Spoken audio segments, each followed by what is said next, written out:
بسم اللہ الرحمن الرحیم۔ السلام علیکم۔ مدینہ منورہ میں یہود کے کئی علماء تھے۔ یہود کے پاس حضرت موسیٰ علیہ السلام پر نازل شدہ تورات اصل حالت میں تو باقی نہیں رہی تھی، جو کچھ بچا کچھ حصہ تھا اس میں انہوں نے خاص تبدیلی کر دی تھی۔ پھر بھی آخری نبی صلی اللہ علیہ وآلہ وسلم کی بعض نشانیاں اس میں لکھی باقی رہ گئی تھیں۔ یہود کے عالموں میں سے ایک عالم سب سے بڑے سمجھے جاتے تھے۔ انہوں نے تورات میں نبی آخر الزماں صلی اللہ علیہ وآلہ وسلم کی نشانیاں پڑھ رکھی تھیں۔ چنانچہ وہ مدینہ کے لوگوں سے کہتے رہتے تھے، لوگوں، آخری نبی کا ظہور ہونے والا ہے۔ نبوت کے 11ویں سال حج کے موقع پر بنو خزرج کے کچھ نیک انسان اللہ کے رسول پر ایمان لے آئے۔ جب یہ لوگ مکہ سے مدینہ آئے تو انہوں نے انہیں بتایا کہ جس نبی کی تم باتیں کرتے رہے ہو ان کا ظہور ہو چکا ہے، وہ مکہ مکرمہ میں مبعوث ہوئے ہیں اور ہم لوگ ان پر اپنی خوشی سے ایمان لے آئے ہیں۔ انہوں نے تورات میں نبی آخر الزماں صلی اللہ علیہ وآلہ وسلم کی جو علامات پڑھی تھیں ان کے مطابق سوالات کیے اور انہیں فوراً یقین آ گیا کہ یہ وہی نبی ہیں جن کا ذکر تورات میں ہے۔ اب تو وہ دن رات بے چین رہنے لگے۔ آخر نبوت کے 13ویں سال میں نبی کریم صلی اللہ علیہ وآلہ وسلم مکہ مکرمہ سے ہجرت کر کے مدینہ منورہ تشریف لے آئے۔ انہیں کسی نے خبر کر دی کہ اللہ کے رسول صلی اللہ علیہ وآلہ وسلم تشریف لے آئے ہیں۔ یہ سنتے ہی انہوں نے نعرہ تکبیر بلند کیا۔ ان کا نعرہ سن کر ان کی پھوپھی نے کہا، ان صاحب کے آنے سے تمہیں اتنی خوشی ہوئی ہے کہ شاید موسیٰ علیہ السلام بھی تشریف لے آتے تو تم اتنے خوش نہ ہوتے۔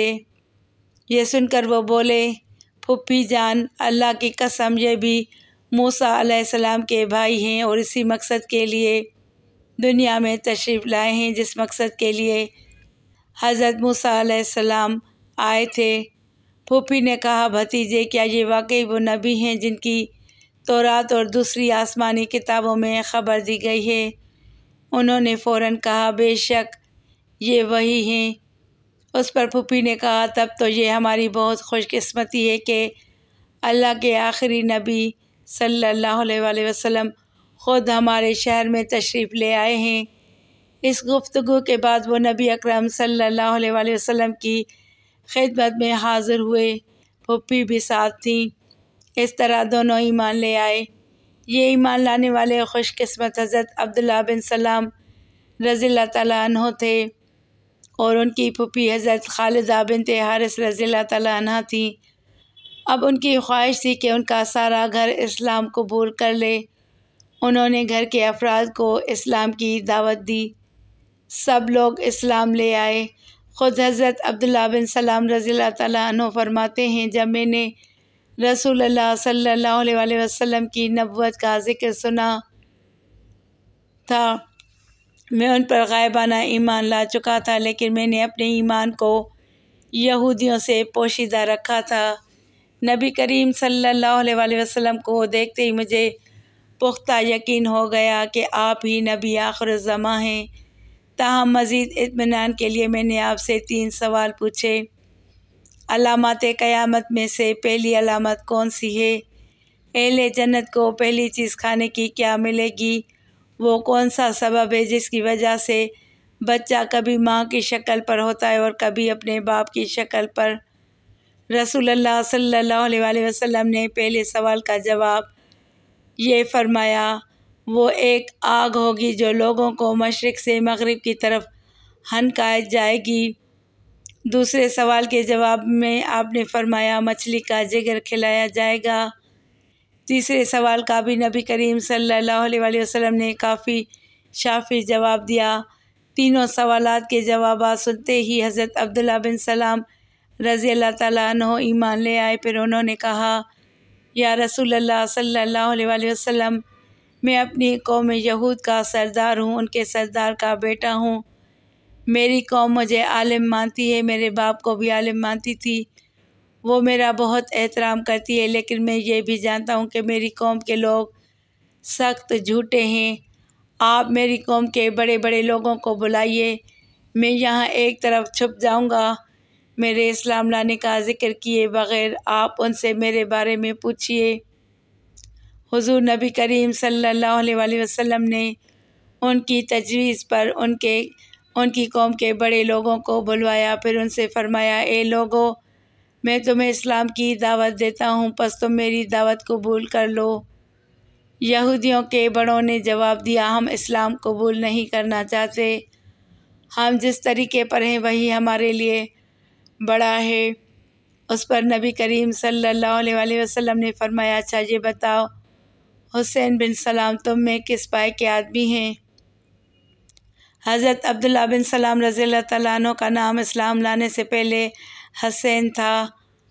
جواب میں انہوں نے فوراً کہا، وہ ہم سب میں اچھے ہیں اور سب سے اچھے فرزند ہیں، ہمارے سردار ہیں، ہم میں ان کے برابر کا کوئی عالم نہیں، ان سے زیادہ کوئی احترام کے قابل نہیں۔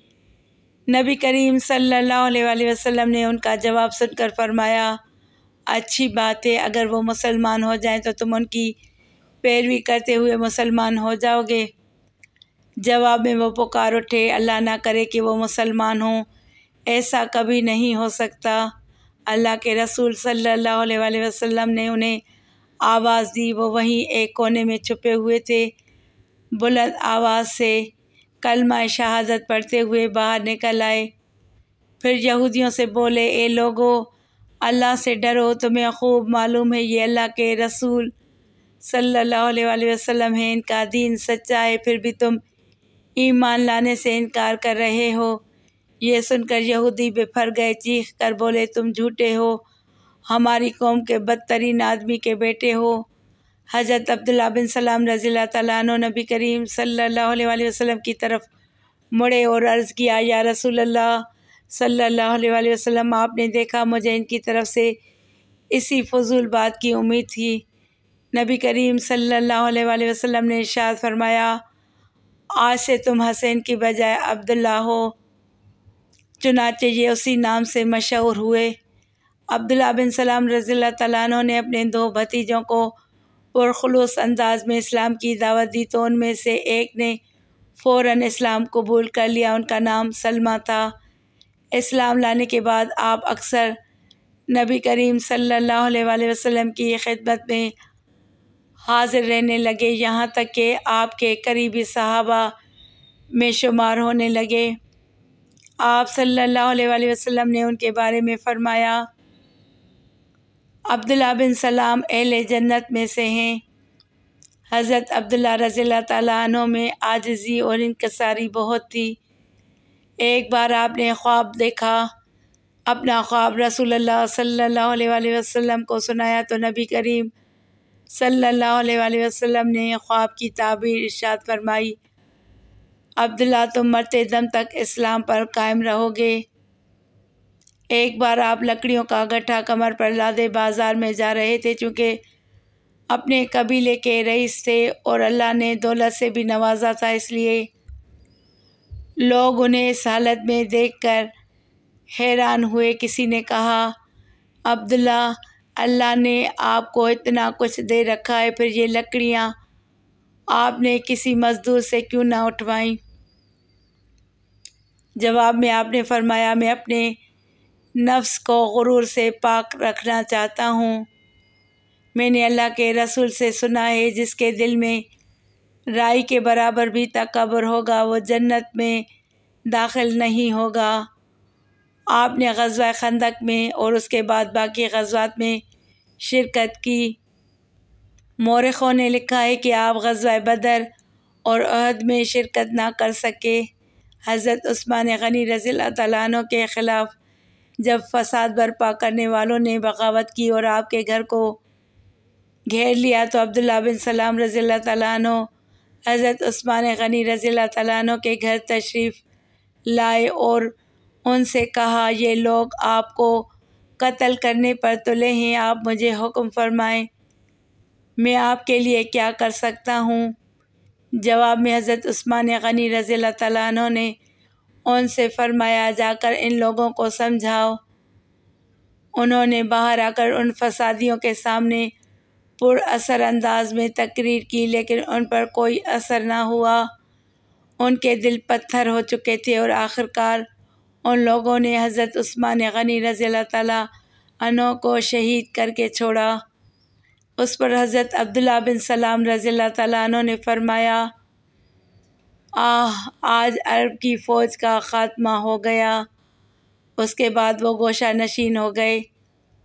آپ نے حضرت امیر معاویہ رضی اللہ تعالیٰ عنہ کے دور میں 43 ہجری میں مدینہ منورہ میں وفات پائی۔ علامہ ذہبی رحمۃ اللہ تعالیٰ علیہ نے لکھا ہے، عبداللہ بن سلام رضی اللہ تعالیٰ عنہ مدینہ منورہ میں اہل کتاب کے سب سے بڑے عالم تھے۔ اللہ کی ان پر بے شمار رحمتیں ہوں، آمین یا رب العالمین۔